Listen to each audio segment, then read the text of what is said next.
تسوي نفسك قربان وتكسر قلب امك، تضرب روحك طلقه، ليش انت قربان؟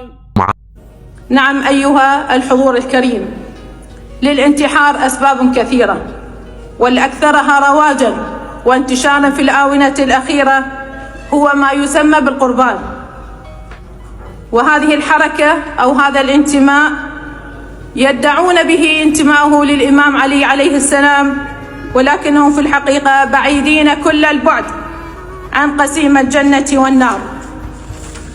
فعلي عليه السلام هو القائل: وتحسب أنك جرم صغير وفيك انطوى العالم الأكبر. فهل يقبل علي بقتل النفس؟ بشرفك انت اللي تسوي بنفسك هالفعل هذا. لا حسبت حساب تكسر قلب امك، لا حسبت حساب تكسر قلب ابوك، لا حسبت حساب اخوتك شلون، اخواتك شلون، وضعك انت بالنار. اي نعم، ما حد يشفع لك ابدا. والله انا هسه اسالك، اطرح عليك سؤال.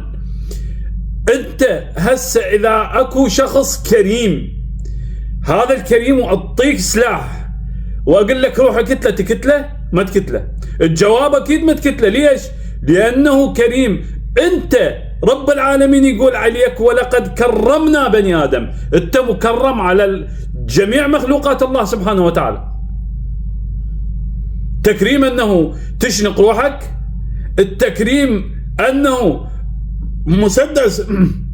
مسدس تضرب نفسك طلقه. الخبر هذا اذا اجى لامك شو يصير بيها؟ تنام الليل؟ ربتك وتعبت وابوك رباك وتعب حتى يشوف طولك قدامه يمشي. انت شلون بذيك الليله الظلماء خلينا نقول والليله السوداء تجي جنازه لامك او لابوك؟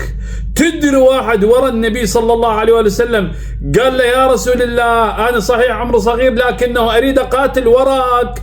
قال له: ابوك وامك عايشين؟ قال له: نعم. قال له: اذهب ارجع اليهم. قلت لهم؟ قال له: لا. قال له: ان انس امك وابوك بك خير من قتالك خلفي. ارجع الى امك وابوك. نعم، امك وابوك هم راضين. شلون؟ على اي اساس؟ يا اخي انت صانع الحياه. نعم، التكريم انه تجي جنازه، التكريم انه تضرب نفسك طلقه، التكريم انه تطول شعر وطقوس وكذا. منو اللي قنعك؟ انت اسال نفسك، قل له: ربي هاي جماعه القربان وغيره والحركات هذه اللي طلعت مؤخرا، هذه قبل فد 100 سنه موجوده ما موجوده، قبل 200 سنه موجوده ما موجوده، قبل 300 سنه موجوده ما موجوده، بزمن الامام الحجه عجل الله فرجه وسهل مخرجه ما موجوده، بزمن الحسن العسكري ما موجوده.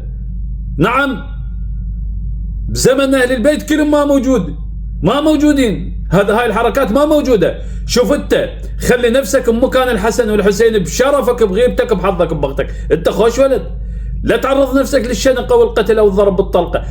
بشرفك بغيرتك بحظك ببغتك. هذه هسه ضرب الطلقه الى نفسك، تضرب نفسك طلقه وتموت. بوقت الامام الحسن من شافوا ابوهم انضرب، ما قال الحسن انا قربان اصير لابوي ودج روحه؟ ما قال. الحسين ما قال. ضربوا انضرب ابوهم قدامهم، وما قالوا احنا نصير قربان وننتحر لانه ابونا. نعم، امام الاولين والاخرين ابونا علي بن ابي طالب ما تنقتل انضرب بالسيف، احنا هم نضرب ارواحنا بالسيف ونصير قربان له. اسال نفسك شويه حبيبي ابني، ما يصير ترى هالشكل، والله ما يصير هالشكل تسوي بنفسك، والله ما يصير. ارجع لامك، ارجع لابوك، روح ادرس، روح كمل دراستك، شوف وضعك. لا تهرب من مسؤوليه واقع عليك، هذا كله هروب من المسؤوليه. اي نعم، روح شوف الاطباء، روح شوف علم النفس شو يقولون لك المراجع. يا اخي تعال قبل لا تقدم على هذا الشيء، اسال لك واحد شيخ، اسال لك مرجع، انزل على جوجل وشوف عقوبه ايذاء النفس. قطره واحده افضل من الكعبه، قطره واحده دم من انسان افضل من الكعبه. انت جاي تحكي، جاي تسوي.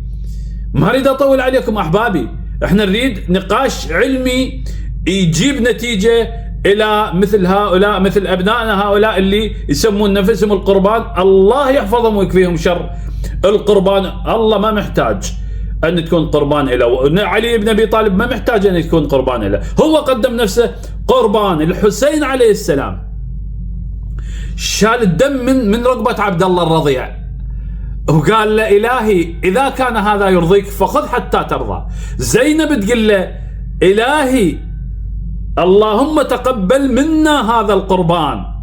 نعم، هذا بعد قدم نفسه وين؟ حتى تديم الرسالة تبقى، لأن الرسالة وجودها محمدي وبقائها حسيني. هذا الإسلام عاد انبعث غريب وعاد غريب. طولت عليكم وصار الوقت 6 دقائق وأنا ما أريد أطول والله، لكنه ما يدمي القلب نعم ويحزن الفؤاد ويؤذينا يا أخواني أنه شباب جاي تروح من عندنا. نعم شوية خلينا نحافظ على عوائلنا، خلينا احنا بالذات خلينا نحافظ على عوائلنا. وسلامي إلى جميع واحد هو منتمي للقربان. راجع نفسك حبيبي، ربي يحفظك، راجع نفسك حبيبي. إن شاء الله مو قربان أنت، إن شاء الله بطل.